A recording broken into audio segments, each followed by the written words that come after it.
میگوید به کوهها امر شد که در بالای یکی از کوههای شما من با حضرت موسی ابن عمران صحبت میکنم. چگونه که خداوند در قرآن هم یاد میکند و کلم الله موسی تکلیما، ما با موسی صحبت داشتیم در بالای کوه طور. و تمام کوههایی که در اطراف این کوه طور بود که خیلی قوله های بلند داشتند، خدا امر کرد که در بالای یکی از کوههای شما من حضرت موسی را میبرارم، با او صحبت میکنم. هر کوههایی که قوله های بلند داشتند، آنها گفتن البته ما بلندی در بلند هستیم، البته به البته حضرت موسی بالای ما میبراید و با ما صحبت میکند. مگر بر خود فرو شد طور سینا. حضرت مولوی میگوید که حضرت کوه طور که خیلی خرد بود، نظر به این کوههای سرفراز و این سربلند که خیلی خرد که بود، و چیکار کرد؟ نیم لایق براز حق تعالی. گفت من لایقم ندارم که بالای من حضرت موسی براید و خداوند در بالای من با حضرت موسی صحبت کند. اینقدر کوههای بلند ماندگی نخواد که حضرت موسی در بالای من آمده و خدا با او در این بالای من صحبت کند. یعنی خودش خیلی چیکار کرد؟ پس شمارید، خیلی خودش را حقیر گرفت، یعنی خاکساری خودش نشان داد. حضرت مولوی میگوید زی پستی دید اون نور تجلی، منور شد زی نور حق تعالی. حضرت میگوید مادامی که وای خودش که پس گرفت، خیلی خودش حقیر که شمارید، خداوند همه حالت در آدم خاکسار و آدم عادی را دوست می‌دارد. در حال حضرت موسی را امر کرد بالای کوه طور برآ. این کوههایی که قوله‌های خیلی بلند داشتند، آنها را یک طرف گذاشتند و بالای کوه طور برآمد. حضرت موسی با پروردگار راز گفت. از این خاطر اگر شهرت طمع داری، رفیقی بید مجنون شو. شاعر میگوید میخوای که شهرت در روی دنیا بلند شود، اگر شهرت طمع داری، رفیقی بید مجنون شو که او هر چند بالا میرود سر بر زمین دارد. میگوید شما اگر خواهید خاکساری را یاد گیرید، رفیقی بید مجنون شو. همین مجنون بید بینید، اگر نوده های او را راست کنید چند قدر بلند است، لیکن هر چی بالا می رود باز همون نوده هاش به طرف پایان مایل هستند. هر کسی می خواهد که شهرت پیدا کنند، میگوید با همین بید مجنون برای او درس است. الحال میگذاریم به سوال ها که خیلی سوال های زیاد است. برای شما انشاءالله جواب های اینها را خبر میدهم. السلام علیکم حاجی محترم، من یک نفر مخلص دائمی شما. من به شما سؤال دارم و از شما التماس دارم که با سؤال من خود همین جمعه جواب گردانید. در ناحیه واسع زنی هست که دائم در اطاعت خدا است و میگوید که گویا در خانه اش فرشته ها از جمله بیبی فاطمه زهرا و بیبی عایشه صدیقه فرآمدند. وقتی که آدمان زیارت می روند، در وقت سجده گویا نور به چشم آنها نمایان می شده باشد. وقتی که من رفتم، در یک خانه پرده هست و در پس آن پرده کرپچه ها انداختند و می گویند که آنها در همین کرپچه ها نشستند. نه، دروغ هستند. حضرت بیبی فاطمه زهرا و بیبی عایشه صدیقه اولا از جمله فرشته ها نیست. اینا از جمله فرشته ها نیستند، اینا از جنس آدمند. این دختر پیغمبر و زن پیغمبر است. فاطمهش دختر پیغمبر، عایشه صدیقهش زن پیغمبری خداست. از این خاطر با این نوع زنهایی که این گونه دعواها دارند شما هیچگاه نزدیک نشوین. الحمدلله که امروز خیلی فهمیش شما بلند شدگی است. اگر باز به همین فهمیشاتون شما رفتن نزد همین خیل زنهایی که اینا جین دارن، اینا جینوره هستن، اینا بیمارن. یعنی جین خودش را در همه صورت در آورده میتواند، مگر در صورت حبیب خدا در آورده نمیتواند. و این زنم از کجا میداند بیبی فاطمه زهرا چگونه صورت داشت، بیبی عایشه صدیقه چگونه صورت داشت؟ این جنها خودشون در همه صورت میدرارن، آدم گمراه میکنن. از این خاطر پیش اینها نروید. اینا تبابت هم کردن میتوانند و با این طریق تبابت کردن هم شریعت ما و شما حرام میداند. ان الله لم یجعل شفاءکم فيما حرم علیکم. خداوند در آن چیزی که حرام است در او شفا گذاشتگی نیست. از این خاطر الحمدلله امروز اینقدر طبیب‌های ما وجود دارد. امروز در بین ما و شما اینقدر دعاخوان‌هایی که از قرآن دعا میخوانند، رقیه ها میخوانند. از اون جمله اینم دعاگوی مسجد ما و شما مولانا وجود دارد و دیگر برادرها اینجا وجود دارند که از قرآن، با قرآن انسان تبابت میکنند. اینها را باور نکنید، نزد اینها نروید، زیرا گناهگار میشوید و همان غیرت مردی شما باور که از بین دور میشود.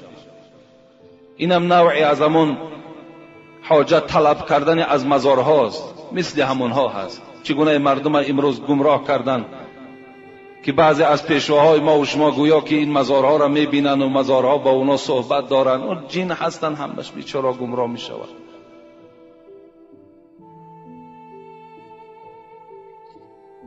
نروید پیش اینها.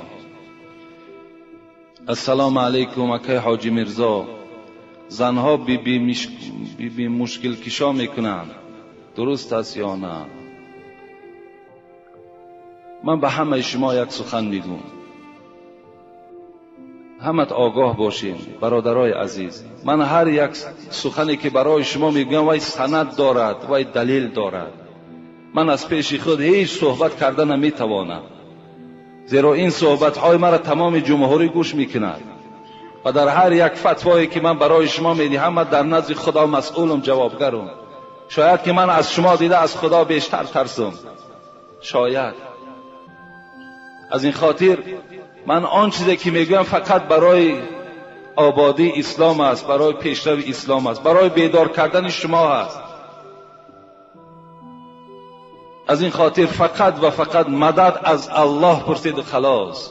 نه پیش مشکل کشا روید، نه پیش مزارها روید، نه پیش فلانی روید. هیچ کدام اینها، قدرت اینها هیچگاه به قدرت الله برابر شدن نمیتواند. خداوند میگوید من انسان ضعیف آفریدم. انسان ضعیف از خودش. این زنهایی که مشکل کشا میکنند، آخه مشکل کشا فقط پروردگار است و خلاص، دیگر هیچ کس مشکل ما را کشاده نمیتواند. به خدا قسم آنقدر مهر و اعتقاد که شما به همان مشکل کشاها دارین، به همان مزارهایی که دارین، اگر یک نصف همون را به خدا قسم به الله ببند، همه مشکلاتی تو کشاده می شود. تو یک شب خیز از تحت دل 2 رکعت نماز خوان، یک ساعتی 3 یا 4 شب برای خودت اختیار کن. چه مشکلاتی که داری همه پرابلمات پیش پروردگار ده حواله کن. بگو ای پروردگارا، خود گفتی نحن اقرب الیکم من حبل الورید، من از رگ گردن دیده به شما نزدیک هستم. مادامی که با ما نزدیک باشی، من راز دارم، من پیشنهاد دارم. ای پروردگار همین پیشنهادهای مرا حل کن. کنی بین همون مشکلاتی تو حل می شود یا نمی شود. کنی یک تجربه گذرانیم. ما هر چی یافتیم از یاردم الله یافتیم، به هیچ کس تکیه نکردیم. اینا همه اینا باطل هستند. نه مشکل کشا رویم، از هیچ کس مدد طلب نکنین، فقط از الله مدد کنین. من مزارها میگم، اینجا برادران نویساندن که حاجی اینقدر مردم از تو ناراضی شده. میلش دنیا ناراضی شود، خدا از من راضی است، پیغمبر از من راضی است. این منبر جایی هست که باید هم از من راضی نباشه. از این خاطر وقتی من مزار میگویم، مزارها را درست زیارت کنید برادرای عزیز. من چندین بار گفتم به شما، ما حضرت امیرجان را دوست می‌داریم، حضرت سلطان ویس قرنی را دوست می‌داریم. ما خاک پای اونها نمیشیم. ما مثل اونها در اسلام تا حال خدمت نکردیم، لیکن درست زیارت کنیم. مهمانا در همینجا حضور دارن، از راحتی آمدن. 20 نفر زیاد هستن، از دیروز همراه ما هستن. خود همینا حکایت کردن، حاجی میرزا نمیگه. اینا حکایت کردن زنی را دیدیم، دو زن با سری لوچ دیوالهای حضرت امیرجان را در دیده هاشان میمالن و بوسه میکنن. آیا همین جایز است؟ همین درست است؟ خطان بها دهید. همون کسانی که از پس ما سخن میکنین، گپ میکنین، خطان آیا همین رفتن زن به مزار خودش درست است؟ آیا سری لوچ به پیش حضرت امیرجان رفتن درست است؟ خودتان حکم کنید. و فقط شما در یک صحبت حاجی میرزا شدگی نیستین، هزارها داملا را در صحبت شستگی هستین. شاید از زبان اونها هم شنیده باشین.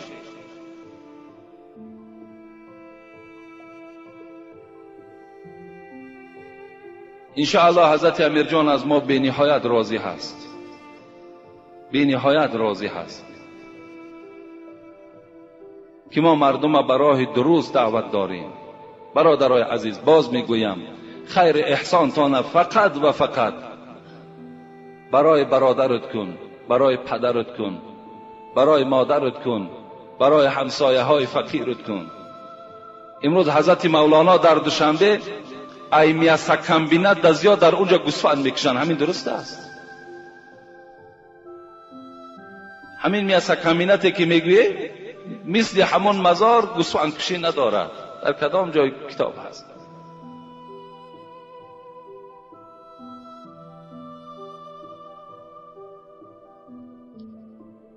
دوم زنهایی که فرزندهای خود را میمکانند غسل میکنند یا برای نماز طهارت. مکاندن کودک این نه واجب غسل می شود نه شکننده های طهارت است. کودک که اگر طهارت داشته باشه و کودک شکی مکان باید طهارتش نمی شکند یا برای او غسل واجب نمی شود. نمازش خواندن میگیرد با همون طهارتش. شاید کسی یگان نافهمی داشته باشد که شاید که با مکاندن کودک یعنی فکر کنه که طهارت می شکسته باشد یا غسل واجب می شده باشد. نه، اینها رخ نمی دهد.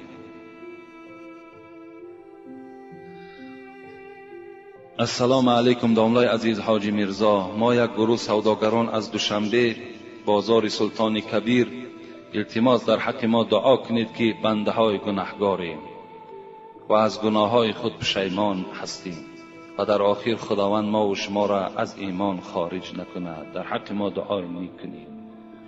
این برادرای سلطان کبیر هم خدا برکت دهد. اکثریت سوداگرهاش برای همین آبادی مسجد ما این یک مبلغی هم روان کردند و دست برادر اکی حاجی آدینه و با نزدیکی هم یک سفر در دوشنبه داشتیم که یک مبلغی کلان از حساب مسجد قرضدار بودیم. الحمدلله که اونجا برادرهای یافت شد. برادرمان حاجی عارف و برادرمان قابل جان، برادرمان علی شیر، برادر دیگرمان اکی خلیل، اینها همکاری کردند و این قرض البته ما کندیم. یک جا در حق همه اینها دعا کنیم که خدای مهربان دولتشان زیاده بگرداند، گناهاشون خدای مهربان مغفرت بگرداند و به تمام آرزوهای نیک دنیوی اخروی خدای مهربان موفقشان بگرداند. آمین یا رب العالمین. داملای محترم، من مادر هستم، عبادت میکنم، حج کردم. در سالهای جنگ و جدال از جمهوری قریب 10 سال بیرون بودم. از شوهرم 4 فرزند دارم. وقتی برگشتم شوهرم زن گرفته است. آدم نقص و با تقوا هست، لیکن من دیگر با او زندگی نکردم. وی فرزنددار هست. سوال: آیا من طلاق طلب کنم؟ آیا در عبادتهای من خلل نمی رسد؟ و من بیان نمایید با احترام یک مادری با ایمان و مخلصی شما. این مادر در دراهای این جنگی که بالای تاجیکان بود از جمهوری بیرون شده 10 سال وارد تاجیکستان نشدند. حج کردگی آدمی با ایمان بودند. آمدن که الک شوهرش زن گرفته است. دیگر با این شوهر این زن نیت زندگی ندارد. حتی خواسته است که اگر طلاق طلب کنم آیا در عبادت من یگان خلل و زلل پیدا می شود یا نه. پیغمبر خدا می گوید ایما امرأة صلت خمسها و صامت شهرها و احسنت فرجها. حدیث متن گوش کنین. کدام زنی که 5 وقت نماز میخواند، کدام زنی که ماه رمضان روزه میگیرد، کدام زنی که به زنا نزدیک نمی شود، کدام زنی که حج میکند، اینها را بالا دا میگذاریم. در خبرش این مبتدا بود، خبرش دا میاییم. و اطاعت بعلها، حل کننده ان همین کلمه هست. اگر شوهرش از خودش راضی گرداند چی می شود؟ فلتدخل الجنة من ای ابواب شاء. پیغمبر گفتند مادام حاجی باشد، مادام 5 وقت نماز خواند، مادام روزه ماه مبارک روزه گیرد، مادامی که از زنا خودش نگه دارد و در آخر از همه ضرورتر شوهر از او راضی باشد، وارد جنت شود از هر دروازه‌ای که می‌خواهد.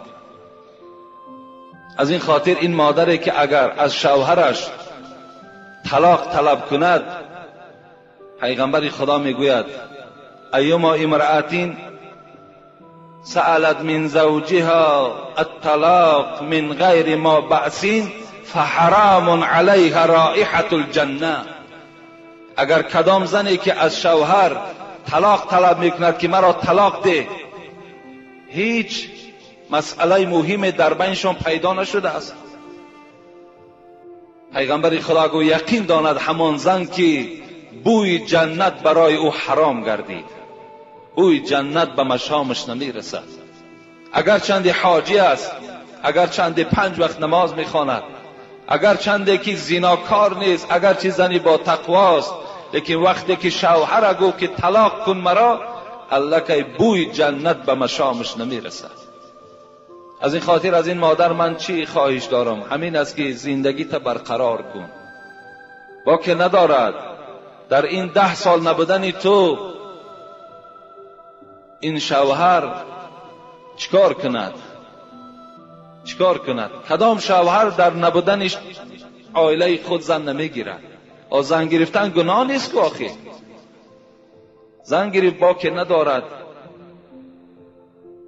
باز همون زندگی اولی که داشتین 4 فرزند از شما بوده است، باز همون زندگیتان را برقرار کنین تا که کار شود که زندگی اولی که داشتین 4 فرزند از شما بوده است، باز همون زندگیتان را برقرار کنین تا که کار شود که پشیمانی دیگر برای تو نیاید و وقتی چی گویم جان کندن و چی حالت قبر و چی روز محشر برای تو نیکی ها پدید آید. انشاءالله اگر تو با این شوهر یک جایه شوی، خدا خواسته باشد به تمام نیکی های دنیا و آخرت میرسی. بسیار مهم است، بسیار. حتی پیغمبر خدا در یک حدیث صحیح میگوید ثلاثه لعنهم الله، 3 طایفه در لعنت الله هستند که یک تاش کدام است؟ و امرأة باتت و زوجها علیها غضبان. یک زنی که با همراهی شوهر زندگی میکند لیکن شوهر بالای او غضب دارد، یا با همراهی شوهرش قهری هستند، با همراهی شوهرش یعنی معامله خوب ندارند، این زنم پیغمبر خدا گفتند در لعنت الله گرفتار است. السلام علیکم داملای عزیز. من میخواستم بفهمم که در بر کردن طلا، انگشترین، دستمانه یا زیره یگان ثوابیت دارد یا نه؟ دوم خویش و تباری که خودپسند باشند با آنها چخیل مناسبت کردن در کار. سوم بغیر از ماه قربان در ماه دیگر سفر حج کنی چی می شود؟ چهارم خوردن سیر یعنی چیزناک چی ضرر دارد؟ از شما منت دارم. این برادر 4 سوال کردن. بغیر ماه قربان اگر کدام انسان سفر حج میکند حج عمرش صحیح می شود، لیکن از حج فرضی واقع نمی شود. یعنی در ماه قربان کسی که اگر حج میکند وای حج فرضی هست، لیکن در غیر ماهای قربانم ماها می توانیم که حج کنیم، لیکن حج عمره می شود، حج سنتی می شود که این خیلی عبادتش فرقهای زیاد دارد. یعنی عبادت عمره از عبادت ثواب حج فرضی، از یعنی ادا کردن حج فرضی خیلی فرقهای زیاد دارد. از این خاطر این از حج فرضی گویم در غیر ماه قربان اگر صحیح شد نه صحیح نمی شود، برای که برای حج فرضی ماهای مخصوص خداوند انا همین ما را انتخاب کردگی است. خویش و تباری که خودپسند باشند با آنها چگونه مناسبت کردن در کار؟ البته مناسبت خود خوب میکنیم، میبینیم که به قدر ما و شما رسیدن، ما و شما تواضع میکنیم، قدردانیشان میکنیم. اگر که میبینیم که تماما به قدر و قیمت ما که نرسیدن، البته چیکار میکنیم؟ باز رفت و آمد ما نه راهاش میابیم. اگر کنده کنیم باز اگر زلال ها پیدا کی شود از اون خویش تباری را کندنش خیلی با در شریعت گناه است. این صله رحم وقتی کنده می شود این هم گناه است. برای همین حدیثی که خواندیم جمعه آینده، هر وقتای میبینید امتهای مرا که تواضع میکنند تواضع کنین، وقتی میبینید امتهای مرا که تکبری میکنند تکبری کنین نسبت آنها. در بر کردن انگشترین، یعنی انشاءالله ما در این باب باز در باب همین خودپسندها و در باب صله رحم اینجا سوال ها آمدگی است، باز جواب کامل انشاءالله میگردانم.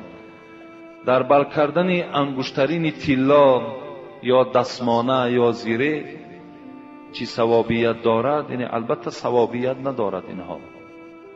یعنی برای مرد گرفتن دستمانه، گرفتن انگشترین یا زیره اینا هم حرام هستند. اینا برای زنها جایز هستند که زنها اگر از اینها استفاده برند.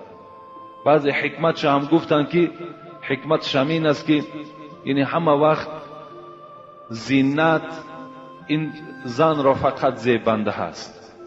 یعنی این طلا که خودش از جمله همون زینت ها که هست باید که این از زنها استفاده برند.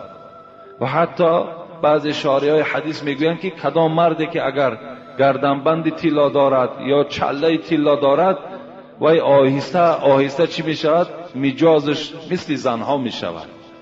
یعنی همون خصلت های همون زنم در وجود همین مرد پیدا میشود. و دیگر حدیث پیغمبر خدا میگوید که این ابن عباس روایت میکند ان رسول الله صلی الله علیه و سلم رأى خاتما من ذهب. با یک جوان سلام کردن که دست پیغمبر خدا میگه در انگشتری طلای این جوان رسید. فی ید رجل فنزعه فترحه. حبیب خدا میگه از دست این جوان همون انگشتری را بیرون کردن، فترحه پرتافتنش. و قال بعد که پرتافتن چی گفتن؟ یعمد احدکم الى جمرة من نار فیجعلوها فی یدی. آیا شما میخواهین که پاره از آتش دوزخ در دست خود نگه داره؟ و طرف این جوان گفت فقیل للرجل بعدما ذهب رسول الله صلی الله علیه و سلم خذ خاتمك انتفع به. و حبیب خدا میگه رفت، چله در زمین پرتافتگی. اطراف رفیقاش گفتن ای برادر گفت حبیب خدا رفت گیر گفت چله را از زمین بردار، انتفع به، میلش در دستت نکن لیکن در یگان کار زندگیت استفاده ببر. این جوان چی گفت؟ این سخن جوان همون جوانهایی که انگشترین دارن یا گردنبند دارن. اگر فکر کنن که همین جوانمردی و همین غیرت است، این غیرت نیست و این جوانمردی نیست. جوانمردی سخن این جوان است که الحال چی گفت به طرف رفیقا؟ والله لا اخذوه ابدا بعد ما طرحه رسول الله صلی الله علیه و سلم. قسم به الله گفت دیگر من این چله را از زمین نمی بردارم بعد آنه که این چله رسول اکرم از دست من بیرون کرد، اینو من دیگر نمی بردارم گفت. این چله طلا داشتن این گناه نیست اگر وای ما در خانه ذخیره مانیم برای یک روزهای بعدمان استفاده بردن، لیکن در دست کردن او یا گردنبندهایی که در گردنها دارن یا ساعتهای طلایی که دارن، اینها را برای مردها استفادهش حرام است، استفاده نکنید. و چهارم سوال کردن خوردن سیر آیا چی ضرر دارد؟ حتی حضرت عمر حکایه میکنند که در بالای منبر حضرت خطبه میخواندند و به تمام مردم میگه در خطبه آگاه کرد که من دیدم که بار پیغمبر خدا نفرانی که پیاز و نفرانی که سیر خورده بودن از مسجد بیرونشان کرد. حضرت عمر گفتند از این خاطر پیغمبرم گفتند من اکل البصل و الثوم و الکراس هم گفتند، یعنی همین چیزهای بدبوی مثل ممکن پودینه باشد، ممکن ترب باشد، اگر اینها را کسی سیر پیاز اینها را خورد، پیغمبر خدا چی گفتند؟ فلا یقربن مسجدنا فان الملائکه تتعزى مما یتعزى بنو آدم. گفتند پیغمبر خدا که کسی که اگر سیر میخورد پیاز میخورد با این بوی بد اگر مسجد خواهد که آید، حبیب خدا گفتن با این مسجد ما نزدیک نشود، زیرا این که ملائکه ها آزار میابند از بوی بد این، چگونه که یک برادری که در پهلوی او نشستگی است آزار میابند. این اگر در پهلوی شما الحال کسی سیر خورده باشد و از پهلوی وی شما آزار یابید، تصور کنید که ملائکه ها هم از این جوان است یا از آن موی سفید است آزار میابد از این بوی بد. از این خاطر شما وقتی مسجد آمدنی کشیدید اینها را نخورید. پیغمبر خدا را گفتن چگونه استفاده کنیم چسناک و چگونه استفاده کنیم پیاز را؟ گفتن پخته خورید. گفتن یعنی وقتی شما که پختید و یا بوی بدی وی می رود در حالت پختگی خورید وی برای شما درست می شود. و تمام آن برادرانی که در برابر این سیر و پیاز مسجدها می آیید، احتیاط کنید که لباس هاتون بوی نکند. انا همین حدیث پیغمبر خدا دلیل می شود برای تمام آن کسانی که یعنی جورابهای بویناک دارند، و تمام آن کسانی که لباس هاشون بوی میکند، بدن هاشون بوی میکند، و تمام آن جوانهایی که امروز زیر کش هاشون چیندگی نیست، جوانها و موی سفیدهایی که روز جمعه غسل نمیکنین، وقتی شما به نماز جمعه می آیید ملائکه ها از شما نفرت دارن، آزار می یابند. یک کاری کنید که یک جورابه های پوشید که در همون جای پای تو دیگر یک برادر سجده کرده تواند. مسجدها باید جای پاکیزه باشند، جای تازه باشند. شما هم وقتی روز جمعه که می شود سحر همه اسراف ها در امروز راه دادگی هستین. همین 20 درم یک صابون چی است؟ یک بار نه 2 بار بدن هاتون خف کنید، تازه کنید، زیرای کشاتون تازه کنید، زیرا که هر چی اگر شما شویدم لکن زیرای اگر زیر کشتون همون پشم ها که اگر وجود داشته باشد وای خواهی نخواهی وای بوی میکند. تازه کردن وای سنت است. اگر در پهلوی کدام شما از برادرهایی که همون جورابهای بویناک دارن اونها را شما میتوانید که با طریق اولا خبر دهید که برادر آخه این جوراب تا بدر کن، از بوی بدی تو ما دیگر در این پهلوی تو نشسته نمیتوانیم. شما این در قادر هستین و این در حقوق هم دارین. شما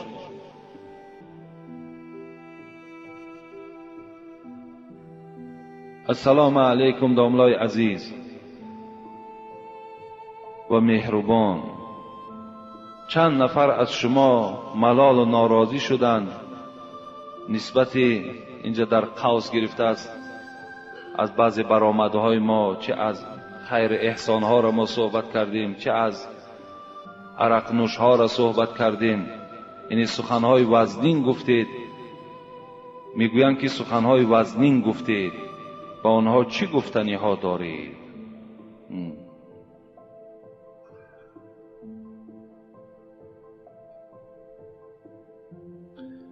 من هیچی گفتنی ندارم. یعنی کدام برادری که از ما میرنجد، در اصل به گوش ما میآید که بسیاری برادرها رنجیدن از بعض خیر احسانهایی که ما صحبت کردیم، از بعض زیارتهای مزارهایی که ما صحبت کردیم، از عرق نوش‌هایی که صحبت کردیم. یعنی آن چیزی که ما گفتیم، ما آیت قرآن گفتیم، از احادیث های پیغمبر خدا گفتیم. باید این برادرها از ما ملال نشوند بلکه خوشنود شوند. البته دوست همون مثل متلهای تاجیکیمان همه وقت توروار میگوید.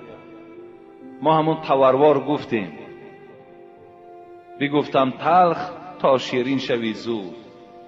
ما تلخ گفتیم تا که تو شیرین شوی. مقصد ما این است. مقصد ما رنجاندن هیچ کدام شما نیست. امروز الحمدلله که ما را خداوند همون انصاف و همون قوت و غیرت را داد است که و برای خود باور کنید هیچ وقت پسند نمی بینم که همین میکروفونی که در نزد دهان من است، در این من صحبت هایی کنم که صحبت باشد که یعنی فقط اطراف ها را نگاه کرده صحبت کنم، یعنی برای خاطر یک نفر صحبت کنم، بلکه میخواهم تا روزی که همین میکروفون در دست ما هست به خدا قسم به جز حق دیگر چیزی صدا ندهد. فقط و فقط همین است. بعد این برادرها از ما ملال نشود. کدام اونها ناراضی هستند نزد ما آیند ما آدم خور نیستیم. ما الحمدلله شعار دارم که شعار اسلامی است، لا ضرر ولا ضرار فی الاسلام. پیغمبر گفتند به کسی ضرر نرسان و از چیز ضرر نبین. من شعارم همین است، با هیچ بنده خدا ضرر رسانیدن نیست. فقط ما را خدای مهربان امروز صاحب همین میکروفون کرده است که یک بهبودی در همین جامعه و در همین اخلاق جوانها پیدا کنیم.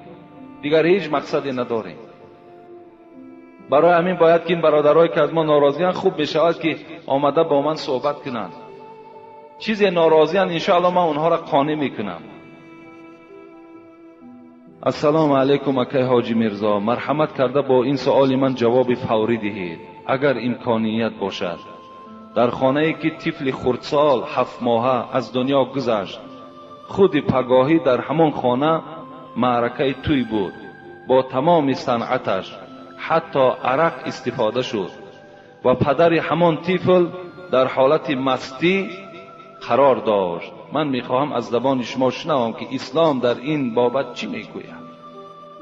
انا همین انام برادرهایی که از ما ناراضی هستند که من در باب عرق سخت گفته باشم، خود تصور کنند فرزندش از دنیا میگذرد، شب سحر خودش مست است. این فایده عرق. السلام علیکم بابای حاجی میرزا، از شما خواهش داریم که با این سوالی من جواب گردانید.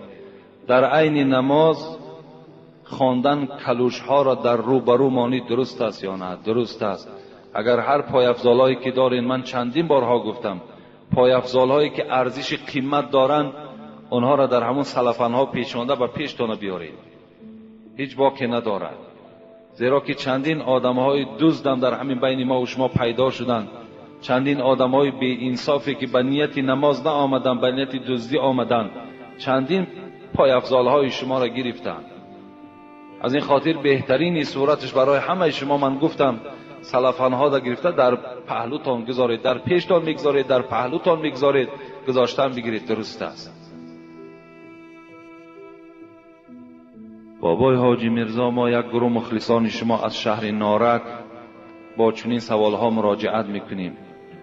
شخصی که در رمضان روزانه زنا کرده است، و پیش در آمدن نماز خوانده است، حال این چی می شود؟ این جواب ندارد. از این ده بدبخت کسی نیست. در رمضان روزانه زنا میکند، شب امام است. این برادرای نارکی در دست من داده بودند. بعد ما در باب زنا وقتی که اگر صحبت میکنیم، بعد میگم بسیار صحبتی سخت گفتی. این امامتیش تماما صحیح نیست.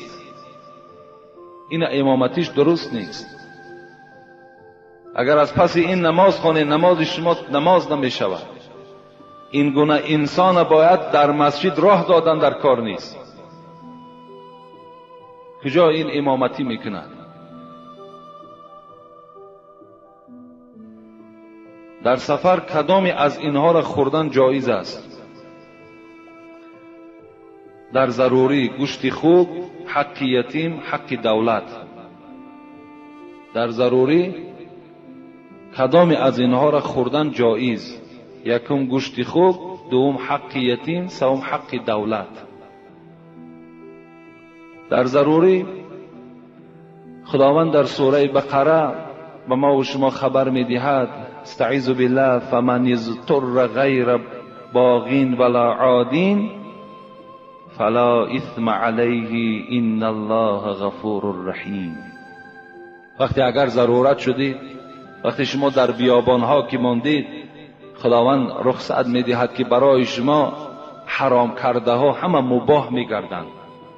هر چیزی که باشد، چه گوشت خوک است، چه عرق است، چه حق یتیم است، چه حق دولت است، هر چیزی که ضرورت در بیابان شما ماندین، از این حقها اگر استفاده بریم برای آنکه یعنی تلف نفس نشود، شما هلاک نشوید، خداوند برای شما رخصت میدهد در ضرورت از اینها استفاده بردن. لیکن شاید اینجا بعضی برادرها در اطراف حق دولت هم به ما گفتن که همینش آسانتر و همینش سبکتر است که در ضرورت از گوشت خوک دیده و گوشت از حق یتیم دیده این خورد. لیکن همین عقیده را باید ما و شما دور کنیم. حق دولت خوردن هم این جنایت است. این دولت هم دوست داشتن برای هر یک آدم ایماندار لازم است که دولت خودش دوست دارد. ما باید دولت تاجیکان دوست داریم. وقتی حق ای را میخوریم، وقتی عمارت ها در سومهای کرایی میکنیم، تله و تاراج میکنیم، وقتی یک سرور دولت آبادی خواهد ما ویرانی خواهیم، این چی میشود؟ پیغمبر خدا میگوید مسجدهاتون شما به آرایش آباد کنید، لیکن شهرهاتون با شکوه کنید. یعنی شهرهاتون آباد کنید. امروز ما الحمدلله که در همون آبادی قرار داریم. امروز آبادی رفته ایستاده است. اگر ما همین آبادی ها را حقش اگر غارت کردن گیریم، آیا اینش برای ما و شما حلال میشد؟ حق دولت هم همین حق ما و شما هست. برای همین البته ما و شما باید غمخوار دولت باشیم. باید برای آبادی دولتمون هممون سعی کوشش کنیم. علال خصوص امروز مردم یعنی کولاب که 2700 سالگی را جشن میگیریم. ماه سپتامبر قریب 9000 مهمان می آید. 9000. باید هر کدام شما تیار باشین، هر کدام شما آبادی ها کنید تا که مهمان ها از ما و شما راضی باشند. اونا فقط یک مسجد ما نمی آیند، تمام گوشه و کنارها را اطراف ها را سیر میکنند. باید همه ما تیار باشیم. دولت ما آباد کنیم، کوچه ها ما آباد کنیم، خانه ها ما آباد کنیم. همه این حق ها در ضرورت درست می شود، در غیر ضرورت همش برای ما حرام است. السلام علیکم اکای حاجی میرزا، من دخترک هستم، یکی از مخلصان اشدی شما از دهه افتالوق. میخواستم که با سوال من با پررگی جواب میدادید در همین روز جمعه. التماس سوال یکمم همین است. من نماز میخوانم و کتاب قرآن هم میخوانم، لیکن من سطر عورت تا حال نکردم. رویمال معده میبندم. این نمازهایم را خداوند قبول میکند یا نمیکند؟ دوم سوال، نماز را دراز خواندن ممکن است؟ یعنی با صلوات های بسیار خوانی. این را با ما فهمانید، چون که من همین خیل میخوانم. نماز چند قدر دراز خوانید تا گذار باشید باز خوب میشود. چند قدر نمازهاتون دراز خوانید در حالتی که اگر تنها گذار باشید. یعنی نمازهایی را که ما میخوانیم که یعنی کمی میانه میخوانیم، نه سراسیمه میخوانیم و نه دراز، این به خاطر قوم است. چگونه یک پیغمبر خدا میگوید اذا اما احدکم الناس فلیخفف، شما سبک ها یعنی نمازهاتون از سبک خوانین، زیرا در بین شما آدمهای بیمار و آدمهای خردسال و آدمهای حاجتمند و کاردار که هستند، شما نمازهاتون از سبک خوانین. این برای امام ها هست. لیکن هر کدام شما اگر تنها گذار باشه چند قدر نمازهاتون دراز خوانید همون قدر البته ثواب هست برای شما. لیکن سوال اولی که این خواهر کردن که نماز میخوانم لیکن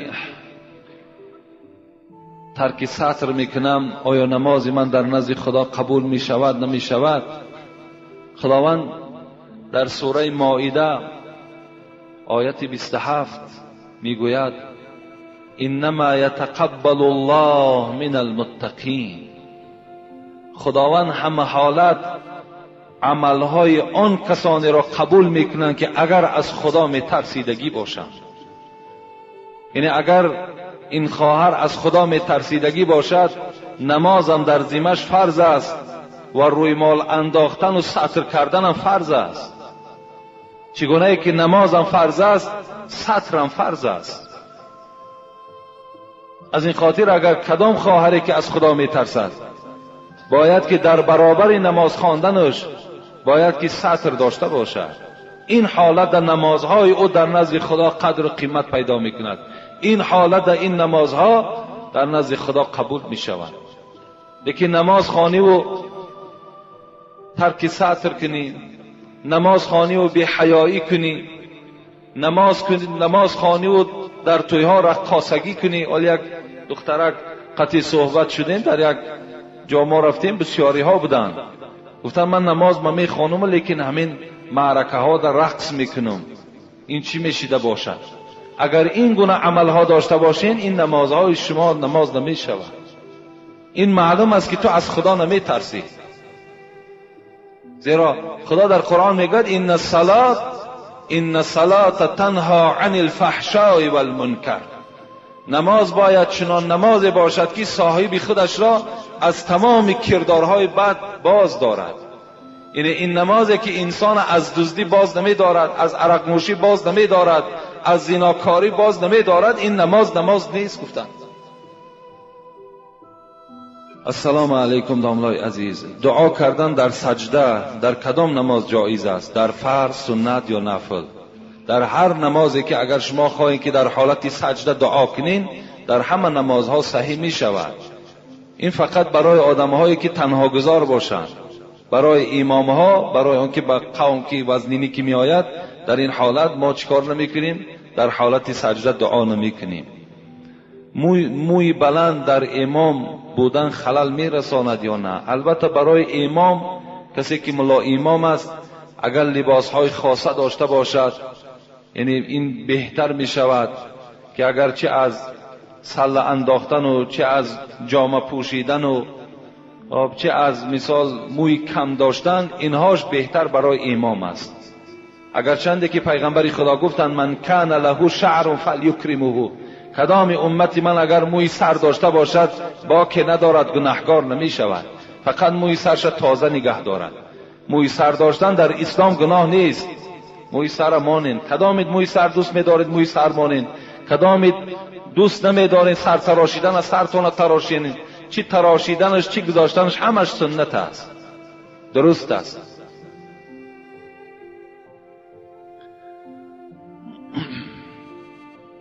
اینجا سوال هایی که این برادرها الحال از من کردن میخواهم اینا خانم بعدا دعا میکنیم. سوال از شهر دوشنبه، کوچه چشمسار، علاجش باشد تعجیلا جواب دهید. ما یک گروه مخلصان ارشدی شما از شهر دوشنبه در مسجد شما حضور داریم. الحال این برادرها در این مسجد بدهند. السلام علیکم اکای حاجی میرزا، و شما یک چند سوال داریم. آیا از دسترخوان جوگی یا از دست آنها یگان چیز گرفتن درست است یا نه؟ یعنی اینها را خدا رحمت کند صاحبان یعنی کتاب‌های 4 کتاب اینا میگویند که از دست جوگی چیزی نگیرین، یا که از دسترخوان جوگی چیزی نخورید که این فقر بالای شما می آرد. این حکمت ها دارد، این حکمت دارد. یعنی مقصد که اونها که مادام فقیر هستند، اونها که خود چیزی ندارند، یعنی از اونها چیزی نگیرید، برعکس اونها را چکار کنید؟ از مال و دولت خودتان دهید. این معنای را ندارد اگر من همراه جوگی در یک دسترخوان نشستم یا اگر جوگی به من چیزی داد همین به حیث صدقه یا هدیه و یا من باید قبول نکنم، این عقیده نادرست است. زیرا جوگی هم بنده خدا هست. ولی بعضی برادرها از ما میپرسند که آیا دختری جوگی را گرفتن درست است؟ درست است، با طریق اولاد درست است. کسی که اگر لا اله الا الله محمد و رسول الله میگوید، دختری وای برای تمام مسلمان ها چی است؟ درست است گرفتنش، باکی ندارد. دخترها ما میتیمشون کسانی مسلمان باشند، اگر چی وای پامیری باشد، چی جوگی باشد، چی روس باشد، چی نیمیس باشد، اگر تاجیکی که ایمان نداشته باشد انا اون نمیدیم. وابسته به ایمان است، وابسته به اسلام است. در اسلام ملت شرط نیست، محل شرط نیست، کدام ملتی نباشد اسلام دارد، مسلمان است، با او ما معامله میکنیم، باکی ندارد. از این خاطر از دسترخوان جوگی هم چیزی اگر ما را پیشمان آوردن برای خوردن میخوریم، چیزی دادن میگیریم، باکی ندارد. اینها فقط به این خاطر است که اونها مادام فقیرن چیزی ندارن، به اونها اگر ما دهیم این بهتر است. دوم، مادر من طبیب دکتر هستند و همسایگان ما را که نصرانی شدند، تاجیکان نصرانی شده، تبابت میکنن آیا این درست است یا نه. مادر این برادر طبیب بوده است و نصرانی هایی که در پهلو دارد اونها را تبابت میکنن آیا این درست است یا نادرست. انشاءالله جمعه آینده جواب میگوییم. سوم، در بیگاه بعد نماز عصر رو به چین خانه منع است. نه، من نیست، جایز است. هر زمان رو به چین خانه را کردن گیریم. پاکیزگی خانه هم ان الله جمیل یحب الجمال، خدا زیبا است، پاکیزه است. ان الله النظیف یحب النظافه، هر زمان خدا پاکیزه است، پاکیزه ها را دوست می‌دارد. هر زمان رو به چین کنیم، باکی ندارد اینها. چهارم، دسترخوان را در بیگاه شب پانیدن ممکن است یا نه؟ ممکن است. همه اینها درست هستند. اینا سوال های هستند که اگرچه در کتاب ها هست لیکن سند ندارن، اینا دلیل ندارن، اینا هیچ اساس ندارن. از این خاطر درست است آن چیزی که گفتم. التماس در باب آدمان بیمار 6 نماز خواند درست می شود. وقتی سجده و رکوع فشار خون بلند می شود. هر برادری که اگر فشار خونش بلند می شود در حالت رکوع و سجده، اونها را با طریق اولا اجازت است که یعنی در حالت نشسته نماز خوانند. هر کسی که چی زن باشد چی مرد باشد، اگر در حالت راستا ایستاده نمیتواند یا اینکه راستا میتواند رکوع کرده نمیتواند یا سجده کرده نمیتواند، یعنی این حالت ها که بیماریش تا چند افزون میشود، برای اینها درست است که اونها در حالت نشسته نماز خوانند. آخر دعوانا ان الحمد لله رب العالمین. اینجا چند برادرها هست، ان شاء الله در حقشون الحال میخوانم، دعا میکنیم.